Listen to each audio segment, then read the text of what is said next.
अस्सलामुअलैकुम। मोहम्मद अज़हर सिद्दीक अपने programme mess views के साथ हाजिर खिदमत है। बड़ा अहम इशू है और आप लोग बार बार कह रहे हैं कि इस इशू पे बात होना चाहिए। इस पे उस तरह बात नहीं हो पा रही, चूँकि कानूनी भी इशू है, आइनी भी इशू है और एक आम आदमी की समझ के लिए बड़ा ज़रूरी इशू है। और मैं जो देख रहा हूँ कि हमारी जो बार काउंसिल या बार एसोसिएशन सियासी हो चुकी है काफ़ी हद तक, और सियासत में अमलदारी जो है ना, मुदाखलत जो है ना, ये मैं समझता हूँ ये बड़ा नुकसान देगी पाकिस्तानी पॉलिटिक्स को और अदालती निज़ाम को। सियासी जमातें डायरेक्टली और इनडायरेक्टली इंटरफियर करती हैं, चाहे वो जजेस की तैनाती हो या और कोई काम हो, अपने मकासद पूरा करने के लिए हड़ताल कराना। और ये एक नॉर्मल सी रूटीन बन गई है। हमने बहुत पहले फ़ैसला कर लिया था कि हड़तालों के हमें बिलीव नहीं करना, और अदालतों ने भी ये फ़ैसला कर दिया कि हड़तालों पे अमल नहीं करना। अब एक गैर कानूनी और गैर आइनी काम के लिए उकसाया जा रहा है। पाकिस्तान बार काउंसिल ने एक प्रेस रिलीज़ जारी की है और 28 तारीख को जुडिशल कमीशन का इजलास है कि उस दिन उनकी मर्ज़ी का जज बना दें या उनके तरीक़ाकार के मुताबिक जज बनाने के लिए वो हड़ताल करेंगे। फिर हड़ताल किस कैपेसिटी में करेंगे, क्या ताल्लुक़ है इस बात का? आम बंदे लिटिगेंट के लिए केसों का बोझ बड़ा पड़ गया हुआ है, वैसे ही छुट्टियाँ चल रही हैं और आप अदालती निज़ाम को क्यों डिस्टर्ब कर रहे हैं? कोई वजूहत नहीं है आपके पास। सिंध हाई कोर्ट बार का अपना एक एजेंडा होगा या अपना एक नुक्ता नज़र होगा, और वही एजेंडा जो है यहाँ बैठ कर लेकर चल रहे हैं और उसको उस तरीके से लेकर चल रहे हैं। बैकग्राउंड पे पाकिस्तान बार काउंसिल की वो प्रेस रिलीज चल रही होगी। अच्छा, उसी को देखते हुए हमारी Lahore high court bar association ने भी कह दिया कि 28 तारीख को जनाब हड़ताल होगी और इजलास होगा। क्या फ़र्क पड़ेगा जी? आप क्या हमको ब्लैकमेलर बन गए? क्या हमको प्रेशर ग्रुप बन गए जो हम अपने अदालती निज़ाम के ऊपर प्रेशर डालेंगे? खुदारा इन चीज़ों से बचना है। वो जो प्रेस रिलीज जारी की है Lahore high court bar association में, वही बैकग्राउंड में मैं कहूँगा वो चल जाए। और भाग दौड़ के अंदर ना अख्तर हसन को दोबारा जो है ना आइन के आर्टिकल 175A क्या है कि जजेस की तैनाती के लिए जुडिशल कमीशन होना है। सुप्रीम कोर्ट का अपना तरीक़ाकार है कि सीनियर जजेस और हमारे attorney general, minister for law और एक पाकिस्तान बार काउंसिल का जो 2 साल की नामजद कर दिया और उसका कहा है इजलास में शिरकत भी करें। यानी अब जब बार काउंसिल या बार एसोसिएशन कानून और आइन तोड़ने लग जाएं फिर क्या बात रह जाएगी? तो मैंने ये चैलेंज किया था इस हवाले से। आए चलें आज आपके सामने एक सरसरी सा जायज़ा लेते हैं, और बड़ी ज़बरदस्त बात है आपके सामने जो मैं रखने लगा हूँ आज। कोशिश करूँगा कि चीज़ें भी बैकग्राउंड पर चलते रहें। सुप्रीम कोर्ट का जज जो तैनात होना होता है वो आइन का आर्टिकल 177 है, 177 है। 177 बैकग्राउंड पे मैं कोशिश करूँगा साथ ज़रूर चले वो। और उसमें अगर आप देखें 177 को अगर देखें, the chief justice of Pakistan and each of the other जजेस of supreme court shall be appointed by the president in accordance with article 175A। अब उसकी क्वालिफिकेशन जो बताई है सब आर्टिकल 2 और A में, has for a period aggregating no less than 5 years being a judge of the high court। 5 साल का high court के जज के तौर पर काम होना चाहिए। आगे मैं क्लियर करूँगा कि ये मोस्ट सीनियर का लफ्ज़ जो हम निकाल रहे हैं वो कैसे है वो। अच्छा, उसके लिए चलिए मैं पहले वो चीज़ बता देता हूँ। अच्छा, इसी के साथ अगली जो कंडीशन है और कि जो 15 साल के लिए वकील होना चाहिए हाई कोर्ट का,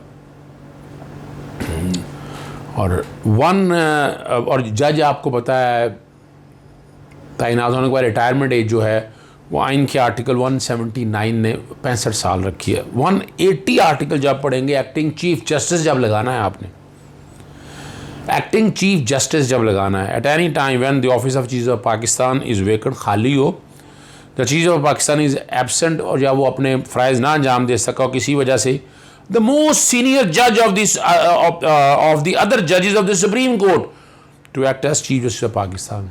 द मोस्ट सीनियर जज का लफ्ज़ इस्तेमाल हुआ है यहाँ पर। यह इनके आर्टिकल 177 के अंदर नहीं है, ये ज़रूरी है बताने के लिए। आर्टिकल 181 के अंदर एक्टिंग जजेस हैं, जो एक्टिंग जजेस लगाने हैं वो तरीक़ाकार दिया हुआ है। फिर एड हॉक जजेस की तैनाती का भी तरीक़ाकार दिया हुआ है इनके आर्टिकल 182 के साथ। ये सुप्रीम कोर्ट के जजेस की बात हो रही है। अब जो अहम इशू आपके सामने रखना है वो जब हाई कोर्ट के जज बनाने वही प्रोसीजर वही दिया हुआ है। और आइन का आर्टिकल 193 कहता है कि हाई कोर्ट का जज तैनात करना है, उसका सब आर्टिकल 2 के अंदर है। और 10 साल का हाई कोर्ट का वकालत का तजर्बा होना चाहिए ए में। और बी में है 10 साल के तौर पर सिविल सर्वेंट। अभी तक वैसे मेरा ख्याल शायद तैनात हुआ, मेरी नज़र में तो कोई ऐसा गुजरा नहीं है। उसमें से कम 3 साल डिस्ट्रिक्ट जज के तौर पर होना चाहिए और है और 10 साल के लिए जुडिशल ऑफिस पाकिस्तान में उसने हेल्ड करना चाहिए। रिटायरिंग एज जो है ये आप अपॉइंट जज करने की जो एज है वो 45 साल है और रिटायरिंग एज जो है वो 62 साल है। एक्टिंग चीफ जस्टिस, अब एक्टिंग चीफ जस्टिस यहाँ जब लगाना है तो यहाँ मोस्ट सीनियर का लफ्ज़ यहाँ नहीं है, ये मैं क्लियर कर दूँ आपको, 1796 के अंदर नहीं है। तो यही वो चीज़ें जो शॉर्ट में आपके सामने रखनी है। अब असल इस जो आपके सामने लेके आना है वो बड़ा अहम है। और हम देखें आइन का आर्टिकल 189 में चाहूँगा बैकग्राउंड पे चल जाए। जो सुप्रीम कोर्ट का जो फ़ैसला है वो तमाम इदारों पे पाबंद है, इवन सुप्रीम कोर्ट के ऊपर भी पाबंदी है। जब तक बड़ा जज बड़ा बेंच जो है ना उसको ओवरराइड ना, वो अभी उसको सेट असाइड ना कर दे, अमेंड ना कर दे, वेरी ना कर दे, तो उस फैसले पर अमल दरामद होना है। आर्टिकल 189 बड़ी जजमेंट है इसके ऊपर। ये सारा ट्रस्ट ये रिलाय करते हैं PLD 1996 सुप्रीम कोर्ट 326 अजहार ट्रस्ट को, वो ख़त्म हो चुका है। और वो वैसे भी चीफ जस्टिस के हवाले से, सीनियर मोस्ट चीफ जस्टिस के हवाले से बात हुई है उसमें जजेस के कॉन्टेक्स्ट में बात नहीं है।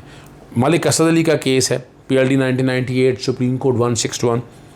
अब उन सबको अगर आप देख लें, अब इन सब चीज़ों को उठाकर अगर आप देखें तो ये 2002 के दौरान जजेस की तैनातियों के हवाले से 4 जज जो है ना, जस्टिस सरदार मोहम्मद रज़ा ख़ान, ये पेशावर हाई कोर्ट के चीफ जस्टिस थे, जस्टिस खलीलुर्रहमान रमदे, ये जज थे, सिंपल जज थे लाहौर हाई कोर्ट के।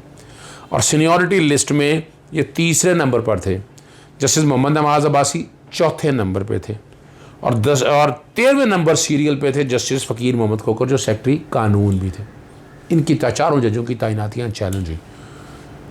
और सुप्रीम कोर्ट बार एसोसिएशन के उस वक्त सदर थे हामिद खान, उनके ज़रिए कॉन्स्टिट्यूशन पिटीशन 1, 1, 6, 7 नंबर, 8 नंबर और 12 कुल मिला के ये 5 आइनी दरख्वास्तें दायर हुई। हामिद खान, AK डोगर, मियाँ अल्लाह नवाज़, डॉक्टर फ़ारूक हसन और रशीद रज़वी वोकला थे।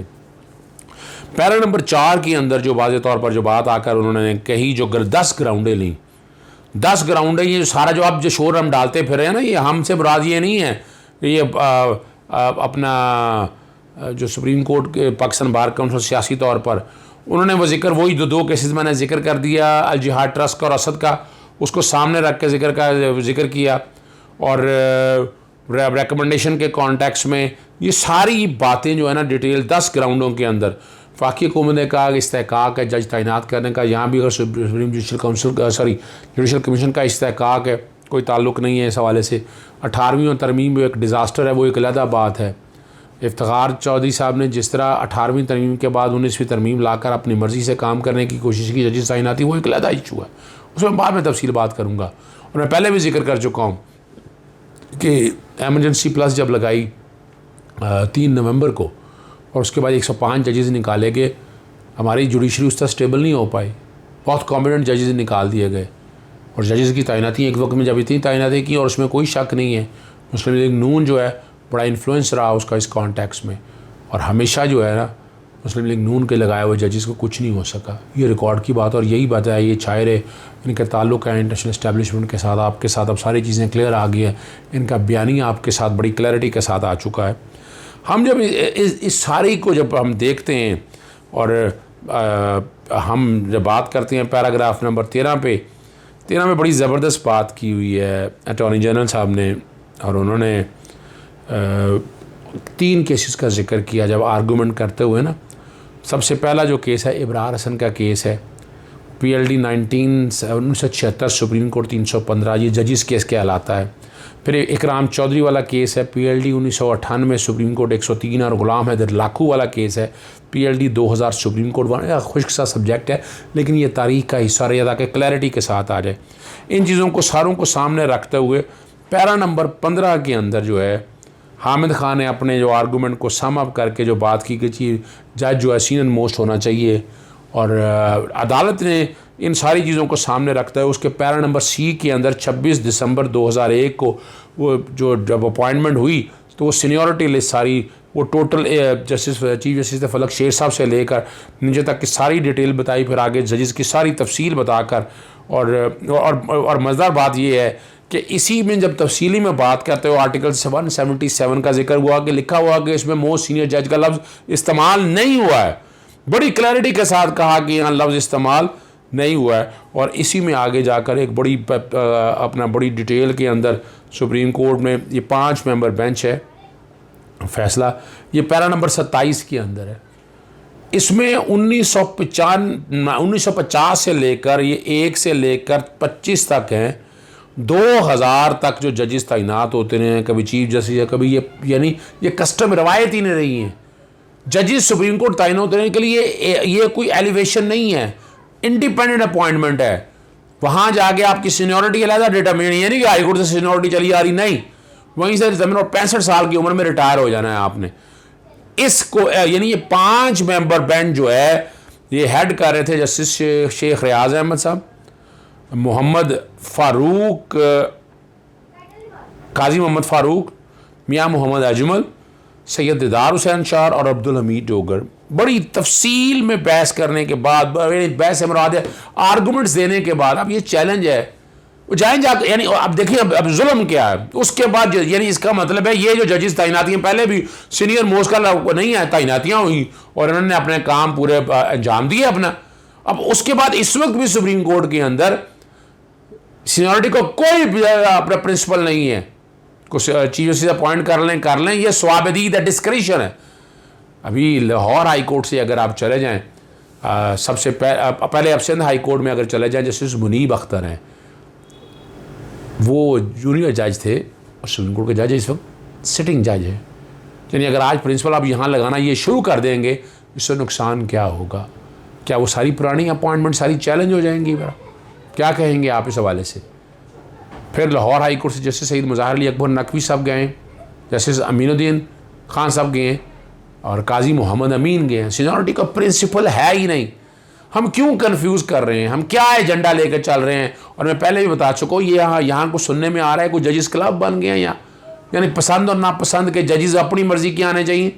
खुदारा इस आईने पाकिस्तान 1973 पे अमल दरामद कराएं, उस पर अमल दरामद कराएं, या पसंद और नापसंद बार काउंसिल्स कौन हो गई हैं आके इंटरफियर करने वाली सारे निज़ाम के अंदर। और इसीलिए मैं कह रहा हूँ कि सियासत ख़त्म होनी चाहिए। करोड़ों रुपये का इलेक्शन लड़ता है बार काउंसिल और बार एसोसिएशन का, कभी इन सब ने किसी ने आवाज़ उठाई है? जितनी बार काउंसिल में जो लोग बैठे हैं उन्होंने नहीं आवाज़ उठाई है। मुझे मौका मिला था, मैंने नहीं इलेक्शन लड़ा कि मैं पैसे कहाँ से दूंगा। तो ये खुदारा ये सोच रहे हैं, वकला बिल्कुल हड़ताल की कॉल पे बिल्कुल बड़े क्लियर हैं, आइन क्लियर है, कानून क्लियर है, हम पे पाबंदी है आइन और कानून के हवाले से, किसी कोई हड़ताल का हम साथ नहीं दे रहे। हम चाहते हैं कि जुडिशल कमीशन जो है आइन और कानून के मुताबिक अपना फैसला करे और जजेस की तैनाती जो जस्टिस मजहर साहब की तैनाती गई है उसके मुताबिक बिल्कुल उनको तैनात किया जाए। और ये इस्तेहकाक जुडिशल कमीशन का, और उसने सारा मामला देखना है, उसने ये सारी चीज़ों को रख कर फैसला करना है। बार काउंसिल या बार एसोसिएशन को ये इस्तेहकाक नहीं है कि वो सारे प्रोसेस के अंदर ब्लैकमेलिंग का लफ्ज़ इस्तेमाल कर दें, प्रेशर डालने का कोई भी लफ्ज़ आप इस्तेमाल कर दें, इसकी इजाज़त नहीं दी जानी चाहिए। इजाज़त दीजिएगा। अस्सलाम वालेकुम, अल्लाह हाफ़िज़, पाकिस्तान जिंदा।